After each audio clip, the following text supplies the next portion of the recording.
السلام عليكم. ازيكم عاملين ايه؟ النهارده هنعمل اكله حلوه قوي، محدش ما بيحبهاش، وكمان بنجيبها من بره، ودلوقتي بقت غاليه جدا. طب ليه ما نعملهاش في البيت؟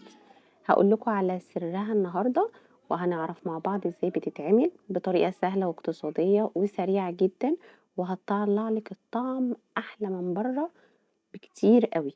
هنعمل طاسة السجق الشرقي، هنعمله ساندوتش حلو قوي وبالطحينة، وهقولك سر الطحينة ازاي تطلعيها حلوة وفاتحة وطعمها جميل. انا نور خالد، ودي قناتي. ما تنسيش الاشتراك في القناة ولايك وكومنت على الفيديو لو عجبك، شيري لاصحابك، ويلا نبتدي. انا استخدمت سجق بلدي، استخدمت نص كيلو تقريبا. انتي ممكن تستخدمي ربع كيلو، ممكن تستخدمي اكتر من كده، الكمية المناسبة بالنسبة لك استخدميها. لكن انا النهاردة استخدمت معايا نص كيلو من السجق البلدي. هنقطع السجق بالشكل ده قطع. ممكن نعمله وهو السجق نفسه سليم، مش لازم تقطعيه زي ما انا قطعته. ولكن لو هتقطعيه الأحسن إنه يكون مجمد، أو لسه أنتِ مخرّجاه من الفريزر، أو لو أنتِ جبتيه طازة ممكن تحطيه في التلاجة بس شوية، لإن لو قطعناه وهو فريش ولسه طازة هيتهري منِّك.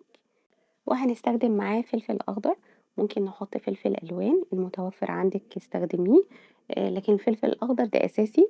وبصل، بنقطّع البصل زي جوانح، والفلفل الأخضر طرنشات أو مكعبات، الكمية برضه حسب اللي أنتِ عايزاها. وطماطم عادية خالص بتتقطّع مكعبات. أنا كان متوفر عندي طماطم الصغنونة دي اللي هي طماطم شيري، فأنا استخدمتها، لكن عادي مش لازم هي في الوصفة. هنقطّع ونجهّز حاجتنا كلّها، وبعد كده هنجيب طاسة سخنة جدًا على النار، وهنحط فيها معلقة كبيرة من الزيت، وهننزل بالسجق على طول. بس أهم حاجة تكون الطاسة سخنة كويس علشان ندّي صدمة للسجق. أهم نقطة عشان نطلّع السجق حلو زي العربيات، بس هيطلع أحلى كمان من العربيات، هو إن إحنا بنشوّح السجق الأول في معلقة الزيت دي، يعني تشوّحيه كويس جدًا قبل ما نحط التوابل أو الخضار بتاعنا. بنشوحه شوية لحد ما هنلاقي إن الجلدة بتاعته دبلت شوية، كده هنبتدي إن إحنا نضيف عليه التوابل بتاعتنا. وكده لما السجق دبل معايا شوية هاحط التوابل، معلقة ملح ومعلقة من البابريكا والفلفل الأسود طبعًا، معلقة حبة البركة مطحونة دي اختياري، معلقتين كبار من الكزبرة الناشفة. وطبعًا خلّي بالكم إن السجق أصلًا بيبقى فيه التوابل بتاعته، فما تكتروش في الملح والتوابل اللي إحنا بنحطها. بعد ما حطينا التوابل، برضه الخطوة التانية المهمة في السجق إن إحنا هنقلبه ونشوحه كويس في التوابل اللي إحنا حاطينها. بعد كده هنضيف الخضار بتاعنا اللي إحنا قطعناه، وهنشوحه كويس أوي برضه في بعض. وفي النهاية هنحط معلقتين من معجون الصلصة، مش عصير طماطم، هو معجون صلصة بس معلقتين عشان يدونا اللون الأحمر الحلو ده. يلا بقى نعمل الطحينة بتاعتنا الخطيرة، لونها أبيض وفاتحة وطعمها جميل جدا. هنستخدم معلقتين من الطحينة على معلقتين من الزبادي، أو ممكن 3 معالق من الزبادي، يعني هنزود الزبادي شوية عن الطحينة. ورشة من الفلفل الأسود، رشة من حبة البركة، رشة من الملح، معلقة خل، ومعلقة من الزيت.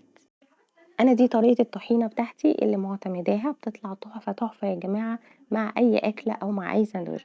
هنقلب كويس جدًا جدًا لحد ما يبقى القوام حلو ومفيهوش أي كتل. بصوا بأمانة طريقة السجق دي ولا أجدع عربية سجق ممكن تعملها، أحلى بكتير. يعني كفاية إن السجق نفسه إحنا عارفين مصدره، معمول في البيت، طبعًا حاجة كويسة جدًا. يعني تكلفته كده أحسن من التكلفة لو اشترينا الساندوتشات من برّه. هنجيب رغيف عيش بقى حلو، هنفتحه بالشكل ده، وهنحط السجق بتاعنا ونحط الطحينة، وبألف هنا وشفا. أحلى ساندوتش بجد ممكن تاكلوه. أنا عن نفسي باحبه أوي أعمله كده عن لمّا أعمله ساندوتشات فينو، بس طعمه خطير، خطير، بجد لازم تجربوا الطريقة دي.